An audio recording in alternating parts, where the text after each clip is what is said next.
These are the 82 days that convinced Harry Truman he had no choice but to drop the atomic bomb.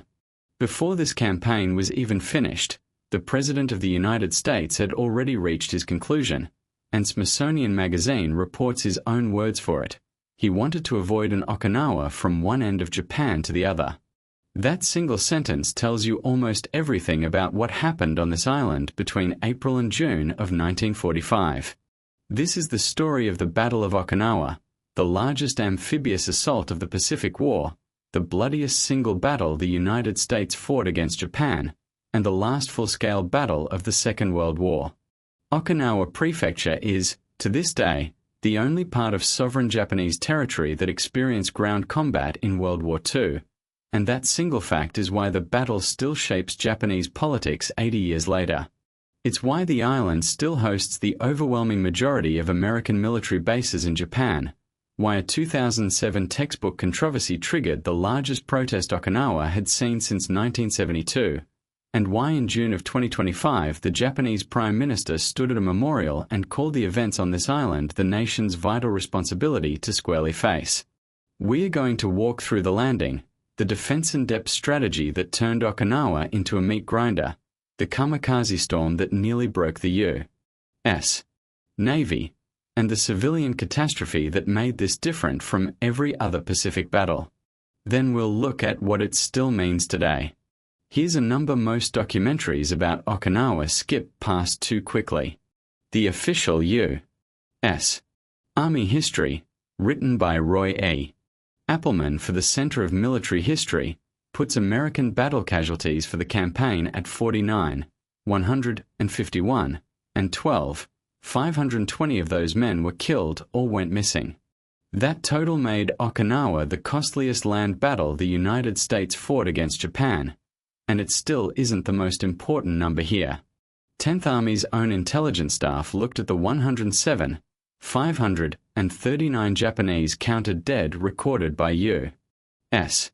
forces and concluded that roughly 42,000 of them were actually civilians, killed by artillery, naval gunfire, or air attack, not soldiers at all. The American military's own accounting admitted that a huge share of what got counted as enemy dead were Okinawan civilians, and that fact, sitting quietly inside the U.S.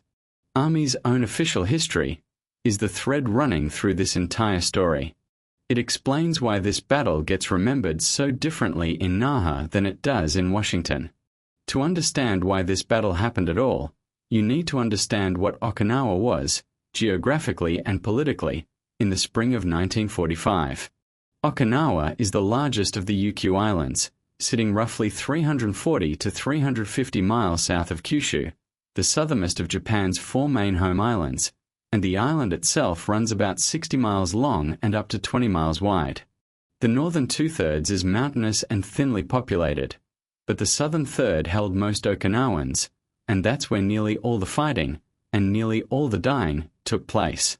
Japan annexed the once independent UQ Kingdom back in 1879, and that detail matters more than it might sound like it should, because by 1945 the Imperial Japanese military often treated Okinawans as something less than full Japanese citizens. That attitude would shape, in brutal ways, how the Japanese 32nd Army handled the civilian population once the fighting started. Strategically, Okinawa mattered because of what it would become the moment American forces controlled it, the staging base for Operation Downfall, the planned invasion of the Japanese home islands themselves. Airfields on the island, Kadena and Yontan among them, would put American B-29 bombers within easy striking range of Japan, and control of Okinawa would sever Japanese sea lanes while giving the U.S. fleet an anchorage within a few hundred miles of Tokyo. Okinawa wasn't the final target. It was the doorstep to the final target. American forces had just come off the Battle of Iwo Jima, declared secured on March 26, 1945, the very same day the preliminary landings for the Okinawa campaign began in the Kerama Islands, and Iwo Jima had already shown the U.S. military what a fanatically defended Japanese island cost in blood. Okinawa would show them what that cost looked like at 100 times the scale. There's a useful way to think about the defensive strategy Japan chose for Okinawa, and it has nothing to do with military history at all. Modern cybersecurity engineers talk about defense in depth, the idea that instead of building one strong wall at the perimeter and hoping it holds, you build multiple layered barriers deeper inside the system, so an attacker who breaches the outer layer still has to bleed resources and time getting through every layer after that. That's almost exactly the doctrine a Japanese colonel named Hiromuka Yahara designed for Okinawa in 1945, decades before anyone used that term for computer networks. Yahara served as chief of operations for the Japanese 32nd Army, and he convinced his superiors to abandon any idea of contesting the invasion beaches. Instead, Japanese troops dug into caves, tunnels, and fortified ridgelines across the south of the island and let the Americans come to them, layer by layer, at maximum cost. Command of that strategy fell to Lieutenant General Mitsuru Ushijima, described in multiple sources as a calm, humane officer, which is an unusual characterization for a commander in this theater. Before the invasion, Ushijima evacuated roughly 80,000 people off Okinawa itself and another 30,000 off the Yaeyama Islands, and that number is worth sitting with for a second. It means Japanese command knew, well in advance, that the coming battle would be catastrophic for civilians, and they evacuated tens of thousands while leaving hundreds of thousands more in place. The force Ushijima commanded wasn't simple either. Regular 32nd Army troops numbered somewhere between 67,000 and 77,000, backed by roughly 9,000 Imperial Japanese Navy troops based at Oroku Naval Base, and close to 39,000 native Okinawans got drafted on top of that, 24,000 into the Bertai Home Guard Militia and another 15,000 as non-uniformed laboris. Most estimates put total Japanese defenders somewhere between 100,000 and 120,000 men. And here's the detail that matters for everything that follows. U.S.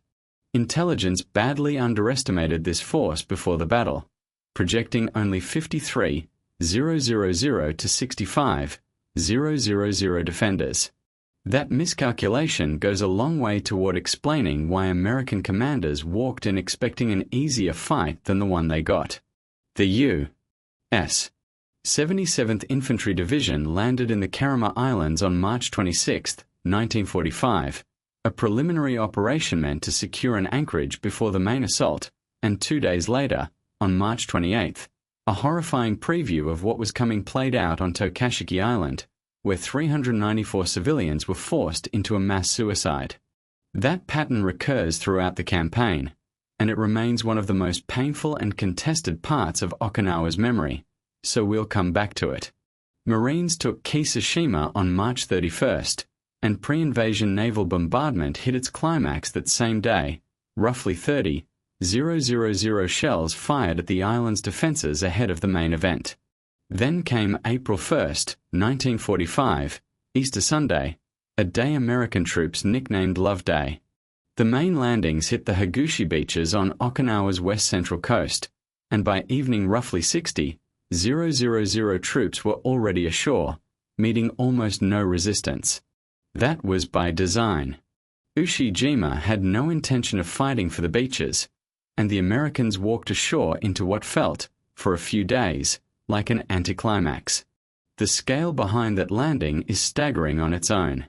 More than 500,000 personnel and roughly 1,600 ships took part in the overall operation, and the Naval History and Heritage Command calls it the largest amphibious assault force assembled in the entire Pacific War. Military historian Gordon Ruttman's account in Okinawa 1945 puts the ground element alone at more than 103,000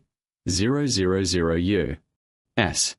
Army soldiers, over 88,000 Marines, and 18,000 Navy personnel, mostly Seabees and medical staff, all under the U.S. 10th Army, commanded by Lieutenant General Simon Bolivar Buckner Jr., who happened to be the son of a Confederate general. Backing all of it from the sea sat a fleet of 18 battleships, 27 cruisers, and 177 destroyers and destroyer escorts, plus 39 aircraft carriers split between 11 fleet carriers, 6 light carriers, and 22 escort carriers, and the British Pacific Fleet's Task Force 57 added still more carrier strength on top of that. Fleet Admiral Chester Nimitz ran the whole show as overall Pacific commander. Admiral Raymond Spruance led 5th Fleet. Vice Admiral Richmond Kelly Turner ran the amphibious force, and Vice Admiral Mark Mitcher commanded the fast carrier Task Force 58. American forces had cut the island in two by April 4th. The apparent ease of that landing didn't last. April 6th and 7th brought the first mass kamikaze attack of the campaign, Operation Kikusui No. 1, and this is the point where Okinawa becomes, in a real sense, two battles happening at once. A grinding ground campaign in the south, and a naval battle offshore unlike anything the U.S. Navy had faced before. Between April 6th and June 22nd, the Japanese flew 465 kamikaze aircraft in large coordinated mass attacks, what the Japanese called Kikusui, floating chrysanthemum, launched mostly from Kyushu, and another 185 individual sorties came from Kyushu with 250 more from Taiwan. 7 major mass attacks were attempted between the landing and May 25th alone, involving more than 500 aircraft, and Japanese sortie totals across every attack type may have topped 700, with somewhere around 900 to 2,000 of those flown as suicide missions. The results hit numbers the U.S. Navy had never absorbed in a single engagement before. 36 American ships sunk and 368 more damaged, figures that come from Appleman's official Army history and get confirmed by the Naval History and Heritage Command. The Navy lost 907 sailors killed at Okinawa, the costliest single battle of the entire war for American naval forces, and the Naval History and Heritage Command notes that roughly 1 in 7 American sailors who died in all of World War II died right here. The same day that first kamikaze wave hit, the Japanese battleship Yamato, the largest battleship ever built, displacing roughly 72,000 tons and carrying 18.1-inch guns, the biggest naval guns ever mounted on a warship, sortied on what was openly a one-way suicide mission, Operation Tengo. Roughly 386 American carrier aircraft caught her at sea on April 7th and sent her down, and of the approximately 332 men aboard, somewhere between 3,055 and 3,063 died, with only around 269 to 277 surviving. The United States lost about 10 aircraft in that engagement, while total Japanese dead from the whole Tengo operation topped 4,000. Historians treat Yamato's sinking as the symbolic close of the battleship era, the moment air power finally overtook the big gun battleship as the dominant weapon at sea. April 12th carried 2 events, thousands of miles apart, that both mattered enormously here. In Warm Springs, Georgia, President Franklin Delano Roosevelt died, and Harry Truman became president, inheriting within months a decision about whether to invade Japan or use a weapon that didn't officially exist yet. Off the coast of Okinawa that same day, the Japanese used the Oka-piloted rocket bomb for the first time, a weapon American sailors nicknamed Baker, Japanese for fool. This wasn't a conventional kamikaze aircraft. It was a rocket-propelled glider bomb with a pilot strapped inside, carried partway to its target by a mother aircraft and then released to accelerate toward an American ship at speeds conventional anti-aircraft fire struggled to catch, and the first Oka strike of the campaign sank the USS Manadel. Abil. 4 days later, on April 16th, the destroyer USS Laffey earned a reputation that outlived nearly every ship in the Pacific Fleet. Stationed at Radar Picket Station No. 1, one of the exposed outer rings of destroyers positioned specifically to absorb kamikaze attacks before they reached the main fleet, Laffey survived roughly 22 separate kamikaze attacks in about 80 minutes, taking hits from 5 kamikazes and multiple bombs without sinking. Sailors who lived through that day nicknamed her the ship that would not die, and this was the same vessel that had supported the Normandy landings earlier in the war, meaning she bridged the European and Pacific theaters, from the beaches of France to the picket lines off Okinawa, inside a single year. The 77th Division assaulted Aishima that same day, and 2 days after that, on April 18th, the most famous American war correspondent of the entire war died there. Ernie Pyle had already won the Pulitzer Prize in 1944, and his column ran in roughly 400 daily newspapers and 300 weekly papers across the United States, which meant that for millions of Americans who'd never left their hometowns, Pyle's dispatches from the front were the war. He'd told his wife, before the Okinawa landings, that this one would be his last invasion, and on April 18th, on Aishima, machine gun fire killed him. Truman said of him afterward that no man in the war had told the story of the American fighting man as well as fighting men wanted it told. A memorial marker on Aishima still reads, "At this spot the 77th Infantry Division lost a buddy, Ernie Pyle, the 18th of April, 1945, and it remains one of the few American monuments Japan has agreed to maintain to this day." American forces fought for the Maeda Escarpment, a roughly 400-foot cliff near the ruins of Uriso Castle, between April 29th and May 21st, and later generations came to know that place by a different name, one the men who fought there gave it and Hollywood later immortalized, Hacksaw Ridge. A medic named Desmond Doss enters the story here. A Seventh-day Adventist and a conscientious objector serving with the 307th Infantry, 77th Division, Doss refused on religious grounds to carry any weapon at all, and at the Maeda Escarpment, without a rifle or a sidearm, he saved somewhere between 75 and 100 wounded men, lowering them down the cliff face one at a time under fire. Wounded 4 times over the course of the campaign, he was finally evacuated on May 21st, and he became the first conscientious objector in American history to receive the Medal of Honor. His story became the basis for the 2016 film Hacksaw Ridge, starring Andrew Garfield. There's a strange parallel worth pausing on here. Doss's method, treating the wounded where they fell, stabilizing them, then extracting under controlled conditions instead of a chaotic dash, is recognizably the ancestor of what modern combat medicine calls tactical combat casualty care, a doctrine still taught to military medics today and echoed in parts of the trauma protocols paramedics use responding to mass casualty events. A technique refined out of desperate necessity on a cliff face in 1945 has a direct line running to how a trauma team in a modern emergency room thinks about triage and extraction right now. While the fight for the Maeda Escarpment ground on in the center of the island, one of the worst individual engagements of the whole campaign unfolded to the west, the Battle for Sugarloaf Hill, fought by the 6th Marine Division between May 12th and May 19th, and this single hill cost approximately 662 Marines killed and wounded.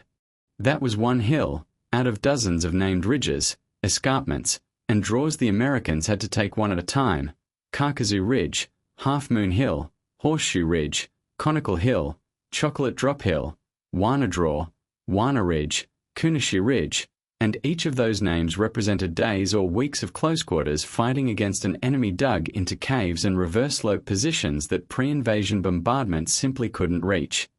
This is also where the human cost stopped being measurable only in wounds and deaths. Appleman's official Army history records more than 26,000 non-battle casualties during the campaign. Men lost not to bullets or shrapnel but to combat fatigue, illness, and injury, and the rate of combat stress casualties ran at roughly 48% of the rate of actual combat wounds, a proportion historians consider unusually high. Compare that to the Korean War, where the rate ran closer to 20 to 25%, and you start to see how psychologically unlike anything before at Okinawa really was for the men fighting there. May 11th brought another naval disaster when the carrier USS Bunker Hill took 2 kamikaze hits in quick succession, killing nearly 400 men aboard, and Bunker Hill happened to be Vice Admiral Mitch's flagship, which meant the man commanding the entire fast carrier task force had his own command ship crippled beneath him in the middle of the battle. By May 22nd, with his defensive lines in the center of the island collapsing under sustained pressure, Ushijima ordered a withdrawal south, away from his headquarters beneath Shuri Castle, and that headquarters was no small operation, a tunnel complex housing more than 1,000 men, dug more than 50 feet beneath the surface. Shuri Castle itself was roughly 450 years old. The seat of the historic Ryukyu Kingdom, Japan, had annexed back in 1879, and between May 25th and May 27th, the American battleship USS Mississippi shelled the castle for 3 straight days until it burned. Marines captured the ruins on May 29th, and in one of the odder footnotes of the battle, Captain Julius Dusenbury of the 5th Marines briefly raised a Confederate flag over the site before Buckner, the son of a Confederate general himself, ordered it taken down and replaced with the American flag, which went up over Shuri on May 31st. Around the same time, Buckner sent Ushijima a letter, dropped on June 10th, urging surrender, and it's worth hearing in full because of how it landed. Buckner wrote that the forces under Ushijima's command had fought bravely and well, that their infantry tactics had earned the respect of their opponents, and that the destruction of all Japanese resistance on the island was merely a matter of days. Ushijima and his chief of staff reportedly found the letter hilariously funny, and they didn't surrender. Here's where most retellings of the road to Hiroshima and Nagasaki repeat a version of events the documentary record actually complicates. The standard version says Okinawa was so bloody that American planners projected roughly 1 million casualties for an invasion of the Japanese home islands, and that number alone explains why Truman dropped the bomb. That million casualty figure gets repeated constantly, but the source is shakier than most retellings admit. Truman himself, speaking in 1953, said he'd been advised American casualties for a home islands invasion could range from 250,000 up to 1 million combatants, yet the documented historical debate suggests the specific phrase as much as 1 million got added to Truman's own account by his staff years later, partly to avoid contradicting an earlier public article by former Secretary of War Henry Stimson. Some historians argue no contemporary 1945 document actually supports a figure that high, while others, historian D. M. Jan Greco among them, argue that Truman Library documents do show the president was warned of 500, 000 to 1, 000 potential casualties. MacArthur's own staff, in a June 1945 estimate, projected roughly 105, 000 U.S. casualties over 120 days for the invasion of Kyushu specifically, and General Charles Wiabi later projected as many as 500, 000 for that same Kyushu operation alone. Historian Richard B. Frank calls the whole casualty projection debate a red herring, arguing that whatever number Truman actually saw, the massive Japanese troop buildup detected on Kyushu through the summer of 1945 made the use of atomic weapons likely regardless. None of that means Okinawa didn't matter to the decision. Smithsonian's own account of Truman's private reaction to the battle makes clear it did. It just means the tidy, endlessly repeated 1 million figure carries far less solid ground under it than most versions of this story let on. Now for the part of this battle that separates it from almost every other engagement of the Pacific War. What happened to the civilian population of Okinawa? The numbers here are genuinely contested, and any honest account has to say so up front. Estimates for Okinawan civilian deaths range from a low U.S. Army figure of about 42,000 up to roughly 150,000, and most historians land somewhere between 100,000 and 150,000. Set that against a pre-war Okinawan population estimated between 300,000 and 490,000, and you're looking at somewhere between a quarter and a third of the island's entire civilian population dying across those 82 days. Okinawa Prefecture's own official memorial records put the figure at a minimum of 149,425 Okinawans killed, driven to coerce suicide, or left missing, and U.S. 10th Army's own wartime records logged 142,058 civilian casualties over the course of the campaign. Roughly 40,000 of those Okinawan civilians had already been conscripted or impressed into the Japanese army before or during the fighting, and they frequently get counted inside military casualty figures rather than civilian ones, which is a big part of why these numbers are so hard to pin down precisely across different sources. Students got swept into this too. The Himeyuri Student Corps, 222 female students and 18 teachers, was mobilized on March 23, 1945, to serve as army nurses in cave hospitals treating Japanese wounded, and on June 18, the same day General Buckner died, the Japanese military issued a sudden dissolution order that abandoned these students in the middle of an active combat zone with no evacuation plan at all. Of the roughly 240 students and teachers in the Corps, 136 died, many in the final chaotic days of fighting. Then there's the mass suicide phenomenon, what's called Shudan Jiketsu in Japanese. Survivor testimony from multiple islands, Tokashiki and Zamami among them, describes the Japanese military handing civilians grenades and coercing or ordering them to kill themselves and their own family members rather than surrender, after telling them American soldiers would rape and murder anyone they captured. The mass suicide on Tokashiki Island on March 28, 1945, which killed 394 people before the main invasion had even begun, stands as one of the most documented instances, and it wasn't isolated. This part of the historical record has stayed politically explosive in Japan for decades. In March 2007, Japan's Ministry of Education ordered textbook publishers to delete references to the Japanese military's role in coercing these suicides, and Okinawa's response came fast and enormous, roughly 110,000 people gathering in Jinoan in protest, the largest demonstration the island had seen since its reversion to Japanese sovereignty in 1972. A related defamation lawsuit brought by former Japanese commanders against Nobel laureate novelist Kenzaburo Oe, who had written about the coerced suicides, got dismissed by an Osaka court in 2008, which affirmed that the Japanese military had indeed been involved, and the Education Ministry eventually allowed textbooks to include language acknowledging the involvement of the Japanese military.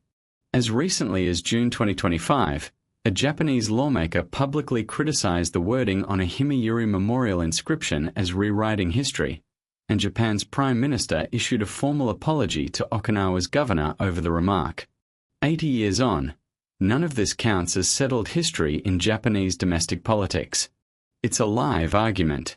June 18, 1945, the same day the Himeyuri students got abandoned, artillery fire killed Lieutenant General Simon Bolivar Buckner Jr. While he observed operations near the front, and he remains the highest-ranking American officer killed by enemy fire in the entirety of World War II. Command of 10th Army passed to Major General Roy Geiger of the Marine Corps, who briefly became the only Marine officer ever to command a numbered U.S. Army in combat, before General Joseph Stilwell formally took over on June 23. One day after Buckner's death, on June 19, artillery also killed Brigadier General Claudius Easley of the 96th Division, meaning American command lost 2 general officers within 24 hours of each other in the campaign's final days. Organized Japanese resistance ended on June 21, and on June 22, some accounts place it in the early hours of June 23, Ushijima and his Chief of Staff, Lieutenant General Osamu Cho, committed seppuku on Hill 89, on the Kiin Peninsula at the island's southern tip. Ushijima sent a final message to Tokyo before his death, admitting that Japanese strategy, tactics, and methods had all been used to the utmost and that his men had fought valiantly, but that none of it had done much against the superior material strength of the enemy. Earlier in the battle, when his operations chief Colonel Yahara had asked permission to take his own life too, Ushijima had refused him, telling him that if he died there would be no one left who knew the truth about the Battle of Okinawa, and ordering him to bear the temporary shame and endure it. Yahara survived, got captured, and in 1973 published his own account of the battle for Okinawa, making him the most senior Japanese officer of the campaign to live and record his version of events. 10th Army held its flag-raising ceremony on June 22, 1945, marking the campaign's formal close, though mopping up operations continued and the operation wasn't officially declared over until July 2. One detail separates Okinawa from nearly every other Pacific battle. This campaign produced more Japanese prisoners than any other engagement in the Pacific War. Appleman's official history records 755 prisoners captured by the war's end, a figure that climbed to 346 by the end of November 1945 as stragglers kept surrendering. In a theater where Japanese soldiers had overwhelmingly fought to the death or taken their own lives rather than surrender at places like Iwo Jima and Peleliu, more than 16,000 men, soldiers, and Okinawan auxiliaries together chose to surrender here instead. Historians treat that as one signal, among several, that the fighting will of the Imperial Japanese military had genuinely begun to crack by the middle of 1945. Here's the full casualty picture pulled together, since the way these numbers get reported varies enormously depending on the source and the scope. American battle casualties reached 151 total, including 520 killed or missing and 631 wounded, according to the official Army history.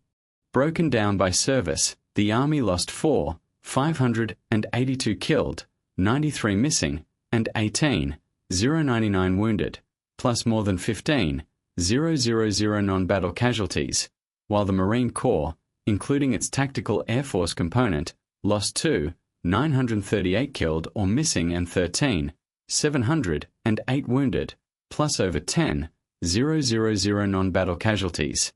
The Navy lost 907 killed or missing and 824 wounded, the costliest single battle of the war for American naval forces, and 24 Medal of Honor recipients came out of this campaign, 13 Marines and Navy corpsmen, 9 Army soldiers, and 1 Navy officer. On the Japanese side, Appleman's official count records 539 counted dead, though 10th Army's own intelligence believed roughly 42,000 of that figure were actually civilians rather than soldiers, and separately, an estimated 764 Japanese dead were sealed inside caves or buried by their own forces, never directly counted by American troops at all. Other U.S. military estimates put Japanese and conscripted Okinawan military dead at approximately 110,000, with Japanese material losses including 830 aircraft and 16 combat ships. Okinawan civilian dead lands somewhere between 42,000 at the lowest official U.S. Army estimate and 150,000 at the high end, with most historians converging around 100,000 to 150,000, a quarter to a third of the island's entire pre-war population. 82 days. That's how long it took, from the April 1st landing to the June 22nd close of organized resistance, though the preliminary Kerama operation began March 26th and full campaign closure wasn't declared until July 2nd. Which brings this back to where it started. Before the last Japanese soldier on Okinawa had even laid down his weapon, Truman had already reached his conclusion. An island a fraction of the size of the Japanese home islands had cost more than 500 American dead and missing, sunk or damaged more than 400 American ships, and killed somewhere between 100,000 and 150,000 civilians who had no say at all in the war being fought over their homes. Whatever the precise casualty projections shown to Truman actually were, and that's a genuinely contested historical question, the lived experience of Okinawa wasn't contested in the slightest. It happened, in full view of American commanders and correspondents, in real time, and that's the context surrounding the decision to use the atomic bomb weeks later. The physical and political legacy of this battle didn't end in 1945. It's still being negotiated today, in a very literal sense. American shelling destroyed Shuri Castle in May of 1945, and it got reconstructed after the war, with its main buildings finished by 1997, only to burn down again in an accidental fire on October 31, 2019. Restoration work resumed after that. Roof tile reconstruction began in July 2024, and full completion currently sits projected for around autumn 2026. On June 23, 1995, the 50th anniversary of the battle's end, Okinawa unveiled the cornerstone of peace at the Peace Memorial Park in Mabuni, Itaman, on the same southern tip of the island where Ushijima and Cho died. Architect Kenji Nakaima and the design group Rin at the University of the Ryukyus created it, calling the design Everlasting Waves of Peace, and what sets this memorial apart from most war memorials anywhere is its inscription policy. It lists everyone who died in the battle, regardless of nationality, regardless of whether they were combatants or civilians. It carried 183 names at its 1995 unveiling, and by May 2025 that number had grown to 567, with 342 new names added at the 80th anniversary ceremony on June 23, 2025, according to UPI's reporting. The current tally includes more than 149,000 Okinawans, more than 77,000 from other Japanese prefectures, 14,010 Americans, 82 from the United Kingdom, 365 from South Korea, 82 from North Korea, and 34 from Taiwan. More than 4,000 people endured extreme heat and humidity to attend that 80th anniversary ceremony, called Ire no Hai, Okinawa's official Memorial Day, according to Stars and Stripes. Japan's Prime Minister spoke alongside Okinawa's governor, noting the battle had killed more than 240,000 people and calling it the nation's vital responsibility to squarely face the folly and tragedy of war, while a representative of the U.S. 3rd Marine Expeditionary Force urged attendees to remember the sacrifices on all sides. Here's the part of this story most documentaries about Okinawa skip entirely, and it's arguably the most consequential part for understanding why this 80-year-old battle still makes headlines today. Military personnel stationed in Okinawa make up 70.4% of all U.S. military personnel stationed anywhere in Japan, according to figures from the Okinawa prefectural government, despite Okinawa Prefecture accounting for only 0.6% of Japan's total land area. U.S. bases occupy 8.2% of the entire prefecture's land and 14.6% of the main island specifically, and the central flashpoint sitting on top of all that is the ongoing plan to relocate Marine Corps Air Station Futenma to a new site at Henoko, near Camp Schwab and Ura Bay. Most Okinawans oppose that plan on environmental grounds, pointing to coral reefs and endangered dugongs in the construction zone, and on quality-of-life grounds tied to decades of noise, accidents, and crime linked to the base presence, yet construction on notoriously soft, unstable seabed at the site has continued anyway, with groundwork resuming in December 2025. The friction doesn't stop at land use either. PFAS chemical contamination near American bases has stayed an ongoing issue, including a 2020 incident where approximately 140,000 liters of firefighting foam leaked from Marine Corps Air Station Futenma, and multiple allegations of sexual assault involving American servicemen surfaced in both 2024 and 2025. A video of American military police detaining a Japanese civilian went viral in November 2025, and that alone led directly to the suspension of unilateral off-base patrols by U.S. forces. None of that counts as ancient history. All of it happened within the last 2 years, on the same island where this battle was fought. Efforts to account for the dead continue right now too. Japan recently achieved its first DNA identification of a Battle of Okinawa soldiers' remains, and according to the U.S.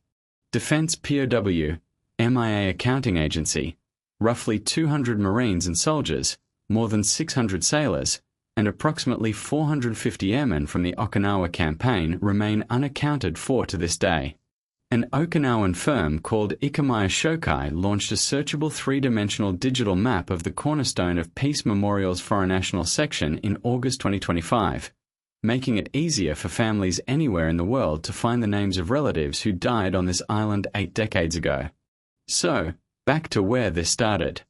82 days produced more American combat casualties than any other engagement against Japan, sank or damaged over 400 American ships to kamikaze attack, killed somewhere between 100 000 and 150 000 Okinawan civilians, and convinced a brand new American president he'd do almost anything to avoid repeating it on a national scale. This battle was fought on the only piece of sovereign Japanese territory where American and Japanese soldiers met in sustained ground combat, and it ended with 2 Japanese generals taking their own lives on a hillside above the sea. It ended, too, with a young war correspondent, a medic who refused to carry a gun, 222 schoolgirls turned into battlefield nurses, and tens of thousands of civilians folded into a casualty count that American intelligence officers themselves admitted was too blurred to separate soldier from civilian. 80 years later, names are still being added to a wall in Mabuni. The land disputes born from this battle are still being litigated between Naha and Tokyo, and the question this battle forced onto Truman's desk in the summer of 1945, what it would cost to end this war by invasion rather than by other means, remains one of the most consequential and most contested decisions in modern history.